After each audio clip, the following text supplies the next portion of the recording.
How's it going, guys? This is Tim. This is my first of 2 videos. I'm going on an extended bike tour, roughly around 60 days, and I've been doing a lot of YouTubing, watching a lot of videos of other people's rigs. Got a lot of positive feedback from all of them, so I thought I'd make one just because it was very helpful, so I'm passing it along to the next people who watch the video. So we'll start off with the bike. As you can see, it's a Surly, but it's not a long haul trucker, it's a Crosstrek. The long haul trucker is definitely a great choice, but I've already had a Crosstrek, so pretty much thought I would just turn it into one.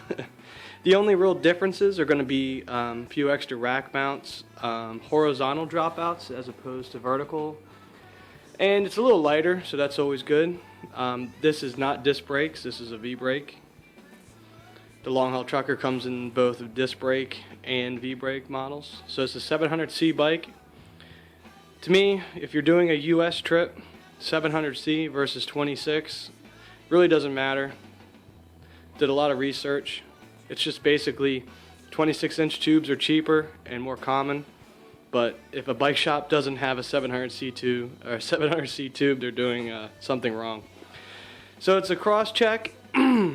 I did put a Surly long haul trucker fork on the front because I raised my stem a lot. I decided to go with a 10x3 setup, all SRAM. That's an X5 rear derailleur. That's a 1136 cassette. This is a Dior crankset. It's a mountain bike crankset as opposed to a road, so it's 22, 32, 42, I believe. So low end, gonna be great for them hills. Shifters, I went with X9. You don't have to go that high a quality. I just got a really good deal on them since they were triple. Let's see. Fenders, SKS, cheapies, work great. If they break, toss them, get a new set, 20 bucks. Got a little frame pump. Now these are Odyssey pedals. These are not what I'm taking on the trip. This is just what I had laying around. Let's see. Tires. Got to go with the Gator Skins, hard shells. Let's go up. Saddle. Brooks, of course. Do not recommend the spring. It makes a lot of noise. So I'm going to hear it for probably 3,000 miles. Just normal seat posts. Stem, just normal stem, nothing fancy. Grips, these are Ergons. I have these on all my bikes, highly recommend. Brakes, these are just Avids. Brakes down here, these are Core. I just like the simplicity, really easy. Doesn't look like I'm going to need a lot of maintenance on the road. Now, racks, the go-to would be the Surly rack. But if you want to save $100, Jand, J-A-N-D-D, these are great racks. I got them front and rear. I would highly recommend for somebody using a non-specific touring bike to get the Jand rear rack. It is 3 inches longer, so you can move your bag this way more, because on my old rack, when I had my pedal here and I was clipped in, I was rubbing. So now I have a lot of space. Same goes for the front. It's just design, pushes the bag this way more. Keeps your front toes from hitting the bag when it's fully loaded. I have this little guy right here. This is a specialized rack I found at a local bike shop. It's designed for carrying 6-packs. It's got a little bottle opener there. So I decided to keep it just because it's cool and I could stick like this little half-gallon water bottle thing, strap it down if I need more water. So panniers. I actually spent many nights doing a lot of research. It's tough to find reviews on brands that aren't Ortlieb. I highly recommend the Ortliebs, but if you're like me and you want to save some money, I went with this brand, Axiom. They make anything from a $45 pannier all the way up to a $200 pannier. These are the kind of middle run. These are the randonnée, I think is how you say it. I don't know. They're a touring bag, but they're like, I guess, a light duty.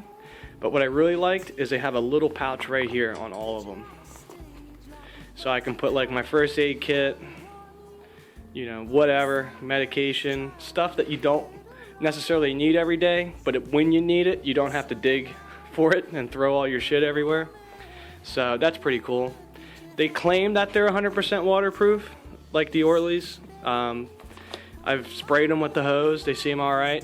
I would say that they're sufficient. They don't come with a rain cover, so I'm assuming they think that in a heavy downpour, it's going to keep most of the rain out. I have the 40 liters in the rear as well as the front. They offer a 20, 40, and 60. I figured I would just split it and do 40s all the way across. Another brand that I really like that you guys should look into is Jan. I have a Jan frame bag. This is really cheap, probably the best quality frame bag you can get without spending a lot of money. I think it's 30 bucks, 35 bucks. This is the extra large. I'm gonna put my spokes in here, just any odds and ends. I have a little seat bag back here. This is just a cheapie, picked it up. This is where all my tools and tubes are gonna go, so I don't have to have you know, them in my bag. I can just put them in there, set it, forget it, hope I don't get a flat. Now, a front handlebar bag is something that a lot of people go, do I need it or do I don't? To be honest, there really is nothing else that you're gonna put here, so if you wanna spend it, go for it. Oddly enough, it's tough to find a 100% waterproof handlebar bag. Ortlieb makes them, but Axiom doesn't. Not that I could find. This one comes with the rain bag, but I mean, it's water resistant. If you get caught in a rain, your cell phone, wallet, all that, it's not going to instantly get wet. I'm going to keep this guy handy right here. I can just slap it on over. I may end up getting a 100% waterproof one down the road, giving this to my buddy I'm doing the trip with if he needs it. But this is a great bag. This is also Axiom. Let's see, what else? Water. The other disadvantage of having a non-touring specific frame, there's no water bottle mount down here.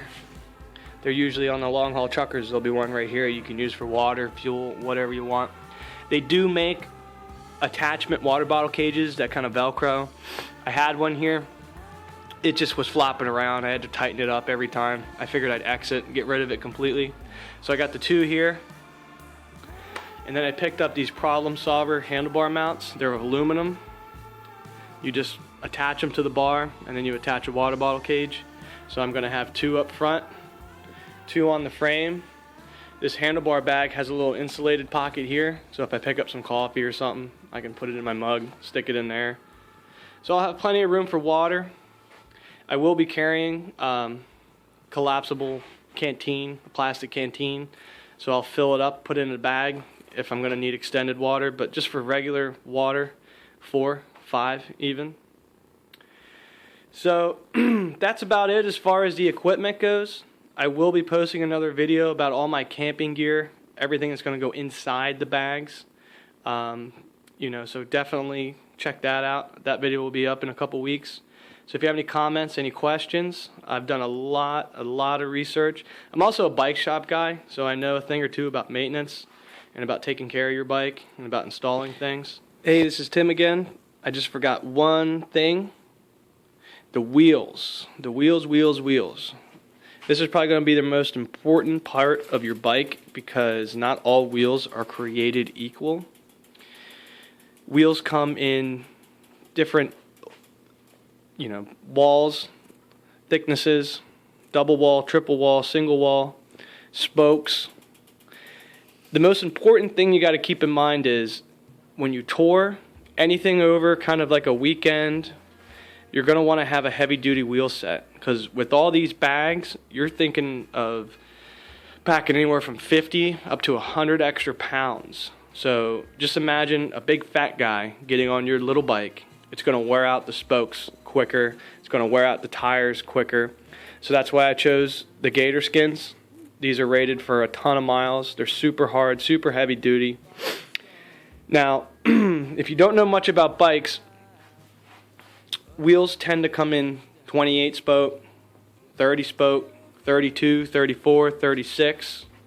36 is probably, no matter how light or how heavy you are, 36 will always be sufficient as far as durability. Now, I'm 6'2", virgin 200 pounds. So I'm like right on the edge of a 36-inch. I would feel comfortable, but when I was shopping around, I came across a tandem wheel set. Now this is a 40 spoke. So there's actually 40 spokes on each set of wheels, front and rear. They even make a 48. Now a 48 would be good if you're towing all this crap as well as a trailer. But I would say that you really don't need any more than 40 spokes. I don't care how fat you are. That's a ton of weight that these wheels are going to be able to handle. So just to kind of go into specifics, I have a tandem hub. It's got 2 bearings on either side, so it's 4 bearings, so it's double the amount of bearings of a normal wheel. It's got 40 spokes. These are DT Swiss spokes. You want to use straight gauge, meaning they're the same thickness all the way across. They're not butted. Definitely don't want to use triple butted. Brass nipples or stainless. Don't use aluminum. They're the colored ones. I know they look cool, but they'll just break. And then as far as the rim goes, a Mavic rim would be good, but if you want to go cheap, Rhinolite, baby. $10 a piece.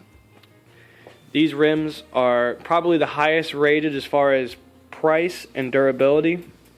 I believe they're a double wall. I could be wrong, but people have claimed to put 10,000 miles on each rim. So I think I can do at least 2 or 3. Now I have that front and rear. Now the front hub's a little different. This has only got 2 bearings, one on either side, which is, you know, the front's not bearing all the weight, so that's fine. Gator skins front too.